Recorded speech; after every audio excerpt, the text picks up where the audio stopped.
I get asked a lot, what is the difference between the soul and the spirit? And is there a difference? That's a good question. It seems to be one of the most contemporary questions out there, with people coming in from light work and many different spiritual, or let's say holistic modalities. We, in Hermetics, we have it in elements. We use 5 elements, as it were. So fire, earth, air and water. And if you look at them integrated, look at the physical to the earth, the astral or the soul to the water, liquid, feminine magnetism, mental body and mental mind to the air element and to the mind, and then the spirit is to the fire. All right, to the fire and to the willpower. It comes as a package. Your spirit is the will, but they're all incorporated in the etheric body. It holds it all together. So I'm going to explain it very simply indeed. That if you look at your physical body and your mental mind, they're here now. They're more in the daily presence of things, as it were, like right here, as we're present, we're talking, okay? That's your physical mental body, very obvious. The soul is about your whole lifetime, the most important messages, the most important feelings and expressions, because your soul is measured through time. It is your liquid astral body. It takes you into the dimensions of the dream world, where you get incredible messages through symbology and the language of light or angels or whatever, whereas the spirit is over multiple lifetimes. And you can't have a spiritual experience through the physical body without physical, mental and astral. You need those 3 to put it together. The etheric is like the akasha. It is the 5th element, holds it all together. It takes a lot of energy. But as you work through it and through your chakras and that, you start to see it a lot more prevalently. But that's as easily as I can explain it. So soul is to liquid, magnetism. Spirit is to fire, like the sun, like star being, star law, star seed. You got it? But you need a soul for the incarnation. So basically every life cycle we get a new soul? It's the same soul. It's just generally goes from, it might be a series of incarnations, until you get to the point of resurrection. You don't need the incarnation. You can choose whether to go back out into other star systems or other, planetary or future selves, whichever you choose. So it's your same soul. It's not destroyed. Mental body is usually what's destroyed at death, and then your next soul incarnation, you start getting deja vu and feelings back from the previous cycle. Oh wow, I've been here before, wow, this is so familiar to me. Oh gosh, that person, that looks like such and such. Similar experiences like that. So it's the same soul, but it's mainly for the lifetime. It has a lot of the most important things, like the first time you kissed, the first time you went to school, the first time you made love, the first time that the birth of your child, the first love. All these really, they're very powerful. Like those memories are clear in your body, as opposed to, a bunch of thoughts of getting, home from work last Tuesday afternoon. Those thoughts aren't relevant, because the average person has about 30 to 70,000 thoughts a day, whereas with its soul memory, you'll feel it's really deep feeling. So feeling is more to the liquid and to the astral body or the soul, your personality, your character. So we just went into more detail with the soul and how it affects us, or what it does. How does it work with the spirit? Because you said it's over multiple lifetimes, same as the soul. Yes, I'm a bit confused now. Oh, okay. The soul goes through multiple incarnations as well, but the spirit is through all of it. Now, the soul is more for what happens in a lifetime. It's more prevalent to that, and also it is multiple dimensional. Obviously, in the astral planes, in the dreams, things like that. When you have a ODE, or NDE, out-of-body experience, or a near-death experience, the soul is taking all that on board, and it's bringing it right in really, really tight. It's liquid, it's feeling it, you feel it here. Like your emotions, you don't feel a lot of emotions up here. They're fire emotions up here. You don't feel like, gut feelings you feel down here. That's why it's not mind, it's more to your emotional self and those chakras. For example, if you walk in a room, someone doesn't like you, you'll feel that straight away through, let's say, the navel or the solar plexus. Yeah. You're not going to feel that in your mind, but it'll transfer up there straight away to thoughts like, yes, okay. The spirit is like a solar sun, like a sun star being. So you can imagine every life force as being a sun, billions and billions and billions, infinite. So constantly creating and growing into the universal mind, beyond galactic consciousness. So the spirit is the key to the spiral movement of all things. It is the fluid, is the absolute, that is the essence beyond all essences. And you have a spirit, which is your willpower and your drive. That's why it's important when you're educating your children or any students, and that you don't break their spirit, you encourage their spirit so they're strong. That's the drive. It's a spark, it's the fire that makes them go. It's what gets you out of bed in the morning. It's like your soul. The soul's having experiences. It's the spirit gives you the life. It's the life. It's the spark of life in all things. It is the spark of life in all things. Yes, animals, plants, crystals, and every single thing have souls and spirits. Same with Gaia. She's a living being of infinite energy, fifth and sixth dimensional consciousness. So she then, in the physical plane, she, births trillions of life forces from, plankton to elephants to birds to, all the crystalline structures as well that we use for technology or vehicles or whatever, So everything has a spark of life in it. That's the spirit. So we got our soul and our spirit, and what's going to happen when we die, or when we cross over or pass over? That's a good question. What happens is your it's immortal. People don't know that yet. And the soul will come to the point when the physical body dies, goes back into the elements, as it were. Okay, so the mind is lost there, unless you're a very advanced soul. Whereas the astral body, the soul, goes to the other side. And generally, if you're coming back from another lifetime, what will happen is all your friends and all your loved ones will be around you, they'll greet you, and some look at this as almost like a soul trap in a way, but it's not. It's just the way that your soul is growing. So you have all your loved ones, and then you come back and do your cycle again until another cycle, as it were, until you understand the lessons you're meant to. And then, for example, you have a choice. You can go back into the light, or if you're an advanced soul, you can go to the stars.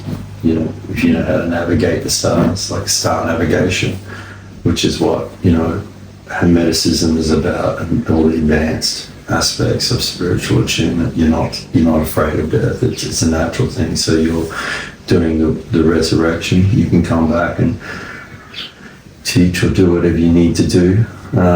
You choose another cycle. It's up to you. You have that freedom of will and freedom of choice. You may have a mission to do on planet Earth, something along those lines, or you're meant to look after these people, or nurture this family, or whatever.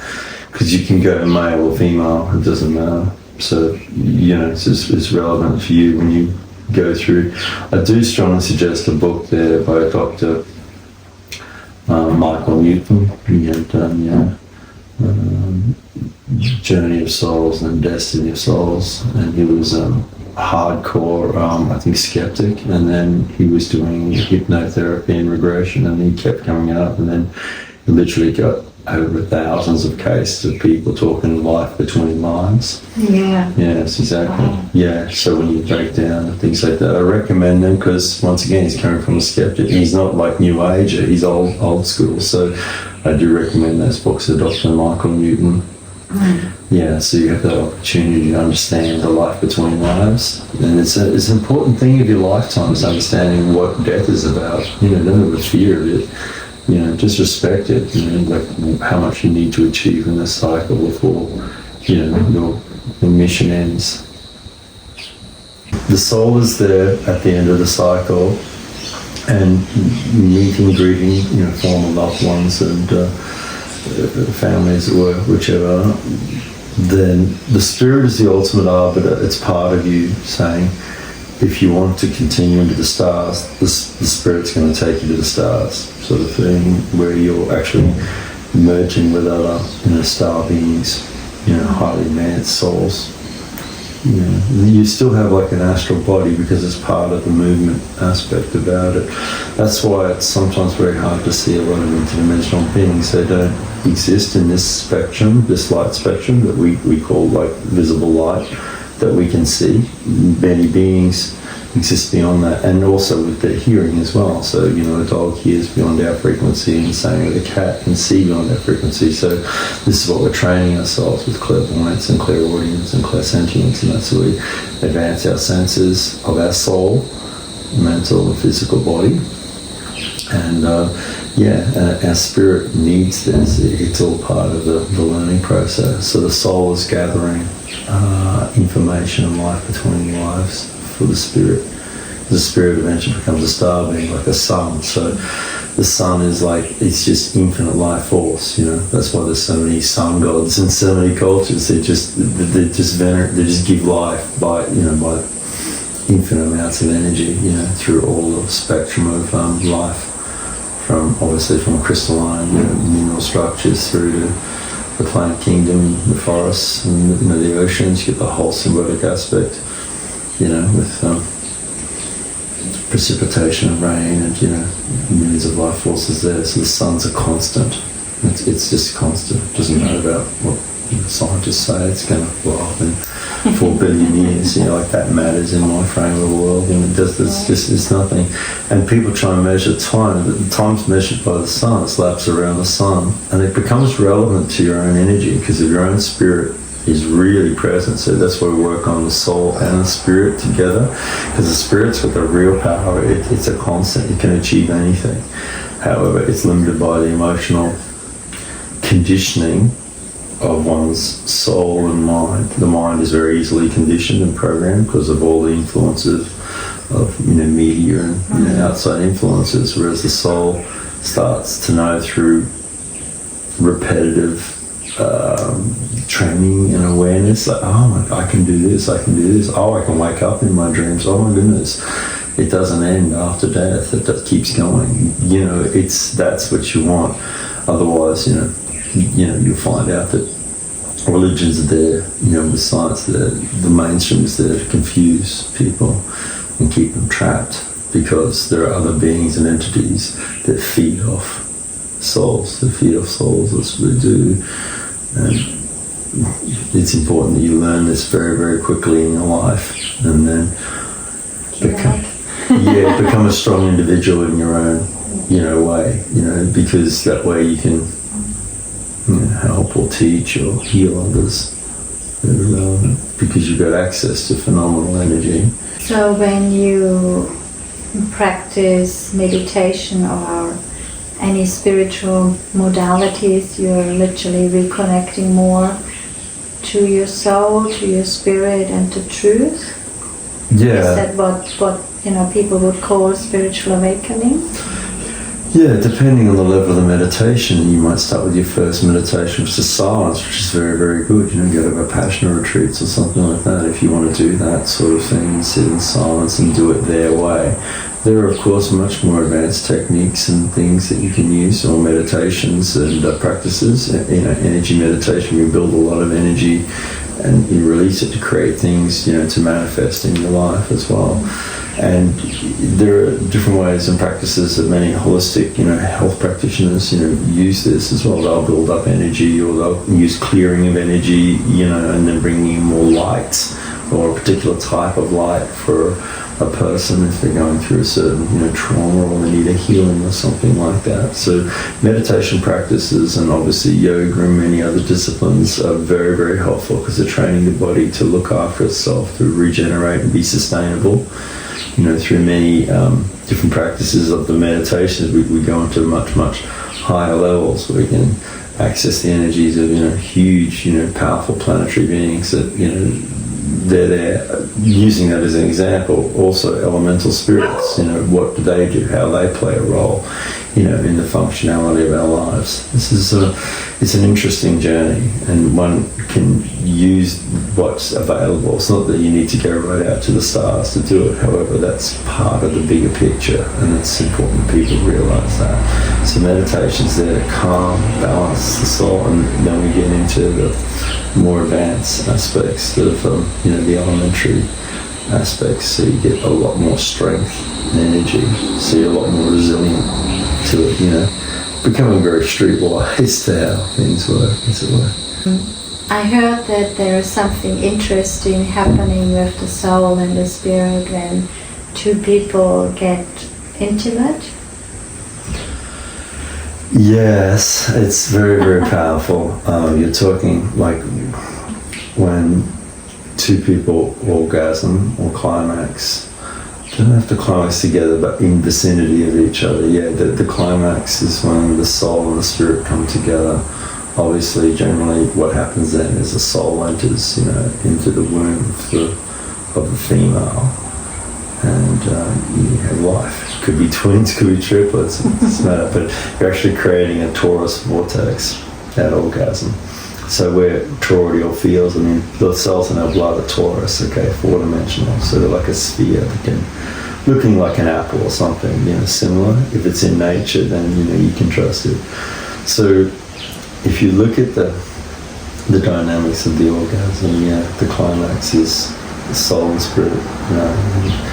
You can do a lot of creative energy from that. Literally, you both, you birth souls through the female body, so you can understand the power of that energy, that dynamic. So, they call it sex magic. There's many other names, tantra and so on and so forth, depending on the culture, but it's been around since whenever, and it's a very intelligent, clever, and harmonious way to manifest, and well, not just manifest, but create with your partner. But they've got to be of a similar frequency. That helps, right? Because if they're all over the place, you can have issues. So you want to be, very damn sure who you're having this connection with.